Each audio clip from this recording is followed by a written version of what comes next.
যে বিজেপি দল বিরোধী দল প্রতিনিয়ত একজন আরেকজনকে দোষারোপ করছেন, তারা আপনার আমার দুঃখের কথা কি দেখবে? শুভেন্দু অধিকারী যেটা বলেছেন সেটা ওনার হতাশার ফল। একটা বিরাট সংখ্যক মুসলিম মানুষ এই বক্তব্য শোনার পরে শুভেন্দু অধিকারীকে নেতা হিসাবে আগামী দিনে মেনে নিতে কঠিন হবে। একজন অধ্যাপক হিসাবে আমি মনে করি ববি হাকিম যা বলেছে, শুভেন্দু অধিকারী যা বলেছেন, বা অতীতে মমতা বন্দ্যোপাধ্যায় দুধেল গাইদের দেখভাল নিয়ে যা বলেছিলেন, এগুলো প্রত্যেকটাই অন্যায়।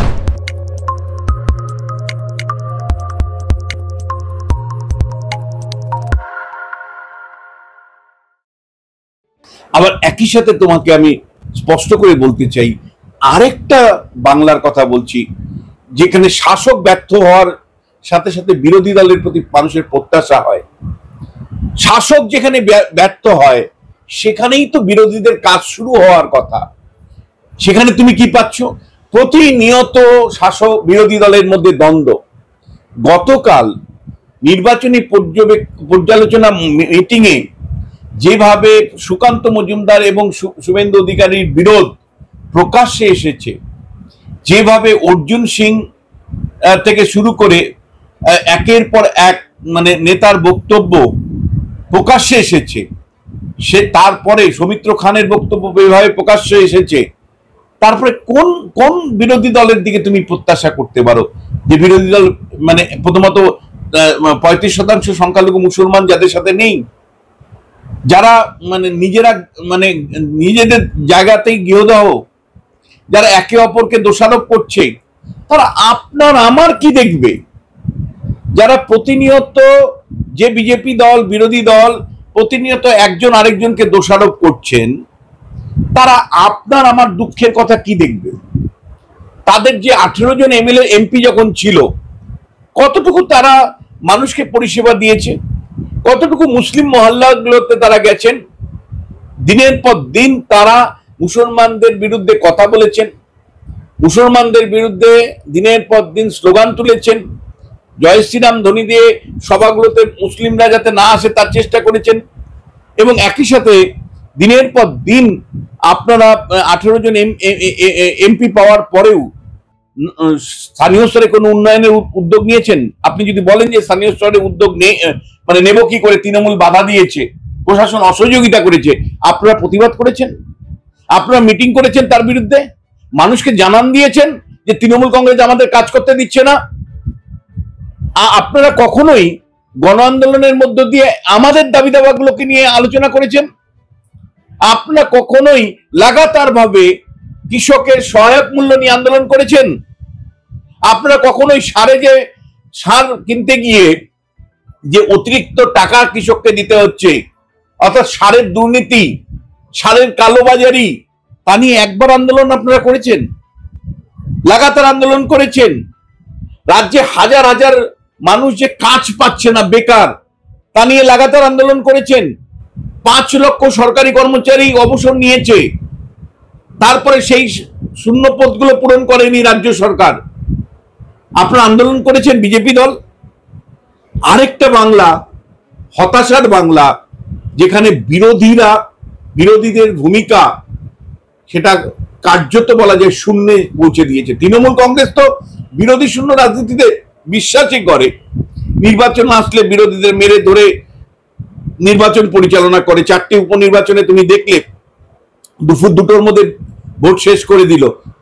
এমনকি প্রার্থী জানে কিনা যে বাইরের থেকে কিভাবে ভোট করিয়ে নিল, কারা আসলো, কিভাবে কার নির্দেশে এসে এক একটা বিধানসভার মধ্যে ঢুকলো আর ভোট করিয়ে নিল, ইভিএম টিপে। ফলে তৃণমূল কংগ্রেস পঞ্চায়েত হোক, পুরসভা হোক, উপনির্বাচন হোক, কার্যত গণতন্ত্রকে তুলে দিয়েছে। কিন্তু আপনারা বিরোধী, বিশেষ করে শাসক, কেন্দ্রের শাসক দলও চালান, আপনারা নানা গরিমার কথা বলেন, আপনারা নিজেরা একে অপরকে লাঠালাঠি করছেন। আপনাদের নির্বাচনী পর্যালোচনার বৈঠকে সাধারণ মানুষের স্বার্থ কোথায়?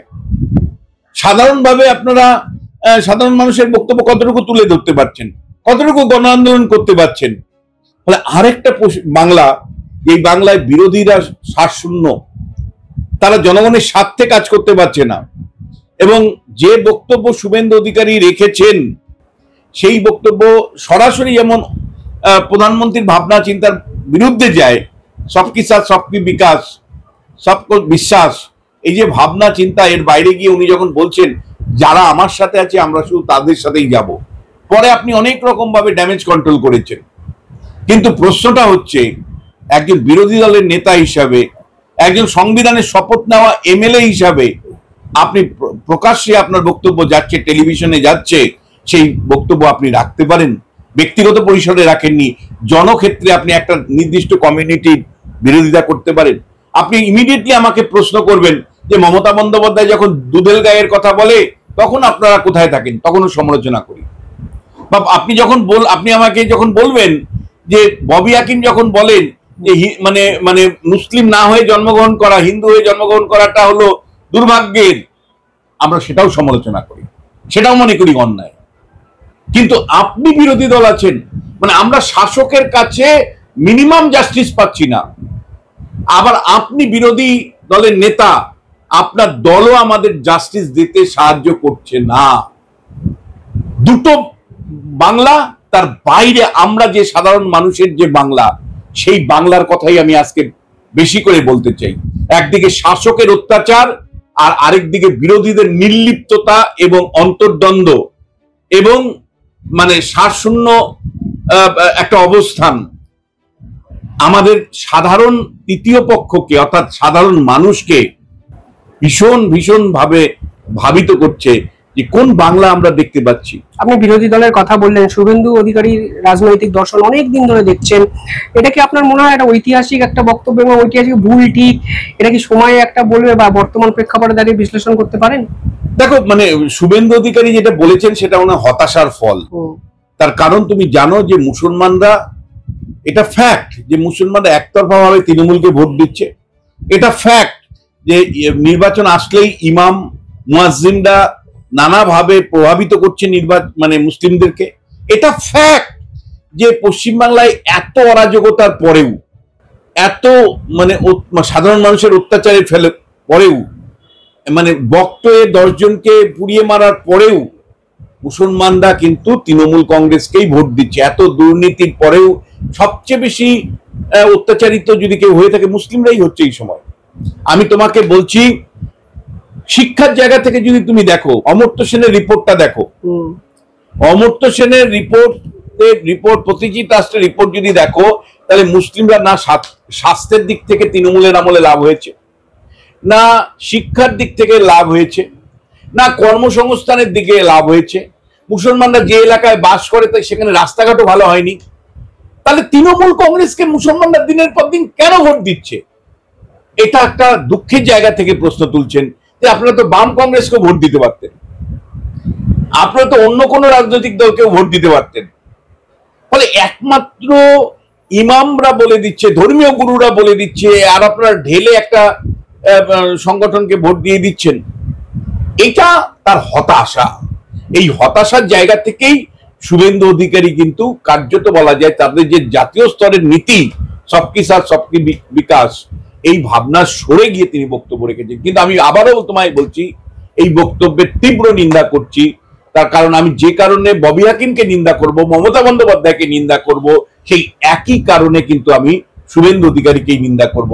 কারণ আপনারা জনক্ষেত্রের মানুষ। আমার রক্ত আর শফিকুলের রক্ত আলাদা হতে পারে না, আমার রক্ত অন্য রক্ত আলাদা হতে পারে না। আমাদের সংস্কৃতিগত তফাৎ হতে পারে, আমাদের ভাবনাগত তফাৎ হতে পারে। রাজনৈতিক দলের নেতাদের কাজই হলো একটা সঠিক সংস্কৃতির সামনে তুলে ধরা, তার জন্য দিনের পর দিন লেগে থাকা। আপনি অধৈর্য হয়েছেন, মুসলমানদের রাজনৈতিক আচরণে আপনি মানে অসহনীয় মনে করছেন, আপনি অধৈর্য হয়েছেন, অধৈর্য হয়ে একটা হতাশার থেকে আপনি যে বক্তব্য রেখেছেন, একজন বিরোধী দলের নেতা হিসেবে সেটা রাখতে পারেন না। তার পলিটিক্যাল ইমপ্লিকেশন কিন্তু বিরাট।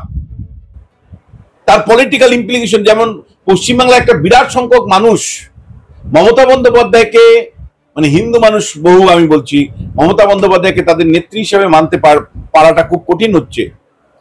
যে কারণে আপনাকে খুব পরিষ্কার করে বলি, একই কারণে কিন্তু একটা বিরাট সংখ্যক মুসলিম মানুষ এই বক্তব্য শোনার পরে শুভেন্দু অধিকারীকে নেতা হিসাবে আগামী দিনে মেনে নিতে কঠিন হবে। যে কারণে ববি হাকিমকে যে কোনো সেন্সিবল হিন্দু সমাজের মানুষের পক্ষে মেনে নেওয়াটা কঠিন থেকে কঠিনতর হবে। কারণ আমার জন্ম আমার হাতে নেই, আমার জন্ম একেবারে বায়োলজিক্যাল ফেনোমেনন। আমি হিন্দু ঘরে জন্মেছি বলে আমার দুর্ভাগ্য হতে পারে না। মমতা বন্দ্যোপাধ্যায়ের হিন্দু ঘরে জন্মের জন্য কিন্তু দুর্ভাগ্য। ববি হাকিম ওই রকম কথা বলার পরেও তিনি কিন্তু ক্ষমা চাননি, প্রকাশ্যে ক্ষমা চাননি। মমতা বন্দ্যোপাধ্যায় ববি হাকিমকে তার পদ থেকে সরিয়ে দেয়নি।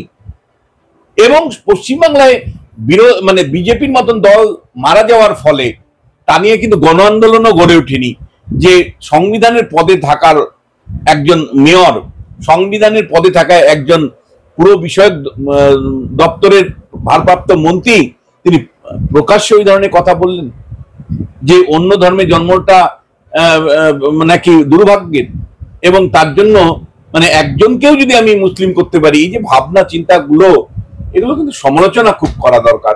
একজন অধ্যাপক হিসেবে আমি মনে করি ববি হাকিম যা বলেছে, শুভেন্দু অধিকারী যা বলেছেন, বা অতীতে মমতা বন্দ্যোপাধ্যায় দুধেল গাইদের দেখভাল নিয়ে যা বলেছিলেন, এগুলো প্রত্যেকটাই অন্যায়। আমরা সেই বাংলার কথাই বলছি যে বাংলায় উদারবাদী ভাবনার মানুষরা কিন্তু আজকে ভীষণ ভীষণ ক্ষতিগ্রস্ত, আর যুক্তিবাদী মানুষরা কিন্তু এই বাংলায় আজকে ক্ষতিগ্রস্ত। তাহলে একদিকে শাসকের বাংলা, যেখানে আইন বলে কিছু কথা নেই, যেখানে দুর্নীতিটাই মানে প্রাতিষ্ঠানিক রূপ নিয়েছে, যেখানে শাসকের অত্যাচার যে কোনো জেসিপি থেকে শুরু করে জয়ন্ত সিং লেভেল বা অনুব্রত লেভেল পর্যন্ত চলে যেতে পারে, যেখানে চাকরি নেই। আরেকটা বাংলা আপনি দেখতে পাচ্ছেন যেখানে বিরোধী বিজেপি আছে, যে বিজেপি মানুষের দুঃখ কষ্ট নিয়ে গণ আন্দোলন গড়ে তুলতে পারছে না, উল্টে তারা তাদের ব্যর্থতাটাকে ঢাকবার জন্য কোন একটা কমিউনিটিকে হাতিয়ার করছে। আর একটা বাংলা আমি আপনার মতন সাধারণ মানুষ যারা প্রতিনিয়ত প্রত্যাশা করি একটা সুন্দর পশ্চিমবাংলা গড়ে উঠুক, যারা প্রতিনিয়ত আমরা ভাবি, স্বপ্ন দেখি যে এমন একটা বাংলা গড়ে উঠুক, অন্তত আর 5টা দক্ষিণের রাজ্যের মতন যাতে চলতে পারি। যেমন করে তামিলনাড়ু অটোমোবাইল ইন্ডাস্ট্রিতে উন্নতি করেছে, লক্ষ লক্ষ লক্ষ লোক সেখানে চাকরি পাচ্ছে। আমাদের অটোমোবাইল ইন্ডাস্ট্রি গড়ে ওঠার যে স্বপ্ন একবার তৈরি হয়েছিল সিঙ্গুরে, তা বিদায় নেওয়ার পরে আর আমাদের কোনো অটোমোবাইল ইন্ডাস্ট্রি আসেনি। আমরা স্বপ্ন দেখি যে অন্তত পক্ষে ব্যাঙ্গালোরের মতন আইটি হাবে বৃদ্ধি ঘটুক, আমার ঘরের ছেলে তোমার ঘরের ছেলেরা চাকরি পাক। আজকে আমার ঘরের ছেলে তোমার ঘরের ছেলেরা সব বাইরে চলে যাচ্ছে, কেউ পুনেতে চলে যাচ্ছে, কেউ ব্যাঙ্গালোরে চলে যাচ্ছে। আমরা সেই বাংলার স্বপ্ন দেখি, কিন্তু তৃণমূল কংগ্রেস শাসক হিসাবে আর বিরোধী বিজেপি হিসাবে আমাদের সামান্যতম আশা আকাঙ্ক্ষা পূরণে কাজ করছে না। না গণতন্ত্র রক্ষায় তারা লড়াই করছে, না গণতন্ত্র রক্ষায় তারা সংগ্রাম করছে, না আমাদের আর্থসামাজিক বিকাশের জন্য তারা কাজ করছে, না পুলিশ প্রশাসনকে সুচারুভাবে পরিচালনার জন্য তারা কাজ করছে, না ন্যায় নীতি প্রতিষ্ঠা করবার জন্য তারা কাজ করছে, না কৃষকের জন্য সহায়ক মূল্যের জন্য তারা আন্দোলন করছে বা সরকার কোনো ব্যবস্থা নিচ্ছে। ফলে সাধারণ মানুষ প্রতিনিয়ত শুধু দুঃখ দুঃখ দুঃখ পাচ্ছে। আমি তোমায় বলছি, একজন সরকারি কর্মচারী হাঁ করে থাকে যে এই বুঝি ডিএর মামলাটা একটা রায় আসুক, কিন্তু রাজ্য সরকার কোটি কোটি টাকা ব্যয় করে ডিএর মামলাতে ডিএ যাতে না দিতে পারে তার ব্যবস্থা করছে। আর পশ্চিমবাংলাতে আমরা হতাশ হচ্ছি। আমরা দিনের পর দিন দেখছি, আমরা প্রত্যাশা যখন করছি যে পুলিশ এবং পুলিশ প্রশাসনের সাথে শাসক দলের তফাৎ হোক, অর্থাৎ তৃণমূল কংগ্রেসই পুলিশকে চালনা করবে, তৃণমূল কংগ্রেসই প্রশাসনকে চালনা করবে, এটা পার্লামেন্টারি ডেমোক্রেসিতে হতে পারে না। কিন্তু আমাদের প্রতিনিয়ত আমাদের মন ভাঙছে, প্রতিনিয়ত ব্যর্থতা আমরা দেখতে পাচ্ছি। আমাদের আলোচনা আছে, সমালোচনা আছে, প্রত্যাশা আছে, কিন্তু পরিবর্তন নেই।